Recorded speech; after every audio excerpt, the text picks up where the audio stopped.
বাঞ্ছারামপুর উপজেলা কল্যাণ সমিতির ৫৩তম জন্মবার্ষিকী আয়োজনে উচ্চ শিক্ষাবৃত্তি ও গুণীজন সম্মাননা অনুষ্ঠিত। রিপোর্ট করেছেন নিজস্ব প্রতিনিধি হারুন অর রশিদ তুষার। শনিবার বিকাল ৪ ঘটিকার সময় ডিপ্লোমা ইঞ্জিনিয়ার্স ইনস্টিটিউট বাঞ্ছারামপুর উপজেলা কল্যাণ সমিতির ৫৩তম জন্মবার্ষিকী উচ্চ শিক্ষাবৃত্তি ও গুণীজন সম্মাননা এর আয়োজন করা হয়।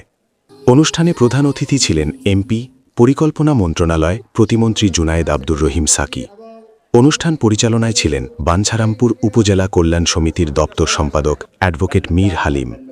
বিশেষ অতিথি ছিলেন পিএসসি সাবেক সদস্য, সভাপতি ও পৃষ্ঠপোষক এম এ খালেক, সাবেক চেয়ারম্যান দুর্নীতি দমন কমিশন ড Mohammad Abdul Momen, chairman Bangladesh public service commission ড মোমেন, সিনিয়র সচিব জনপ্রশাসন মন্ত্রণালয় এহসানুল হক ফারুক, সচিব বাংলাদেশ পরিকল্পনা কমিশনের পরিকল্পনা মন্ত্রণালয় নাসরিন জাহান, সাবেক সচিব ও পৃষ্ঠপোষক বাঞ্ছারামপুর উপজেলা কল্যাণ সমিতি Mohammad Abul Hossain.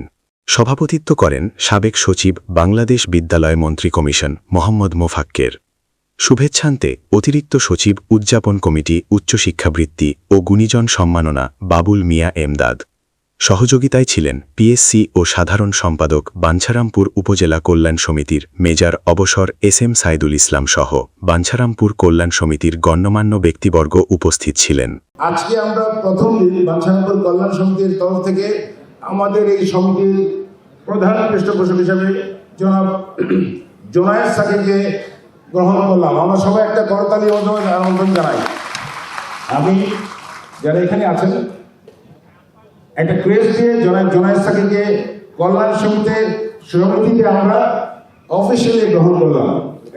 Twinkle, twinkle, little star, how I wonder what you are. Up the world so high like a diamond in the sky.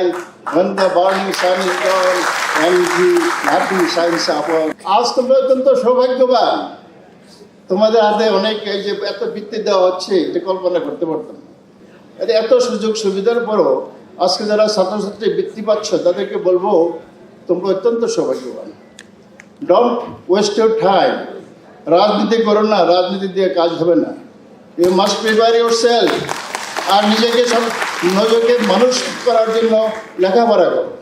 আমি আপনাদের উদ্দেশ্যে বলবো আজকে এমন একটা সুন্দর আয়োজন করার জন্য যারা উদ্যোক্তা আয়োজন করার জন্য আমি তাদেরকে আপনাদের পক্ষ থেকে আমার তরফ থেকে আন্তরিক অভিনন্দন জানাচ্ছি, কৃতজ্ঞতা জানাচ্ছি। আজকে 15 জন গুণীজন ব্যক্তি আমাদের মাঝে উপস্থিত হয়েছে। ছাত্ররা আজকে 118 জনকে বৃত্তি দেওয়া হচ্ছে। এটা সমিতির ইতিহাসে কিন্তু সর্বোচ্চ 1000 টাকা করে বৃত্তি দিচ্ছে। তো যারা বৃত্তি পাচ্ছ, it is incentive for you. এটা মনে করবে যে তোমাদেরকে এমনি দেওয়া হয়েছে, লেখাপড়া করতে হবে। যারা লেখাপড়া না করবে তাদের বৃত্তি আবার ফেরত নিয়ে নেবো আমরা। স্বাস্থ্য খাতে হোক, সামাজিক খাতে হোক, অন্য কোনো যে কোনো অসুবিধা বা আপৎকালীন সময়ে যাতে কল্যাণ সমিতি তার কার্যকরিতা বাড়াতে পারে এবং বাঞ্ছারামপুরবাসীর মধ্যে বিশ্বাস জাগে যে বাঞ্ছারামপুর কল্যাণ সমিতি তাদের কল্যাণে ভূমিকা রেখেছে, এটা যদি দেখতে পারি আমাদের কাছে আনন্দ লাগে। আমরা চেষ্টা করেছি, কিছু ভুলভ্রান্তি থাকতে পারে, তার জন্য ক্ষমা প্রার্থী। ভবিষ্যতে আমরা আরও ভালো আয়োজনের চেষ্টা করব। মানুষের মধ্যে চিন্তার পার্থক্য থাকবে, মতাদর্শের পার্থক্য থাকবে, কিন্তু বাঞ্ছারামপুরবাসী হিসেবে আমাদের একটা পরিচয় আছে এবং সেই পরিচয় আমরা সকলেই সমানভাবে অংশীদার এবং গর্ববোধ করতে পারব। এইভাবে এই সংগঠনটি অত্যন্ত গুরুত্বপূর্ণ ভূমিকা রেখে এসছে বাঞ্ছারামপুরের কল্যাণে। এটা আরো কিভাবে সম্প্রসারিত হতে পারে সেই বিষয়ে আমরা সবাই মিলে চিন্তা করব এবং কাজ করব। উপজেলা স্বাস্থ্য কমপ্লেক্স কিভাবে একটা কার্যকর এবং দক্ষ হাসপাতাল হতে পারে তার জন্য আমরা ইতিমধ্যে কাজ শুরু করেছি।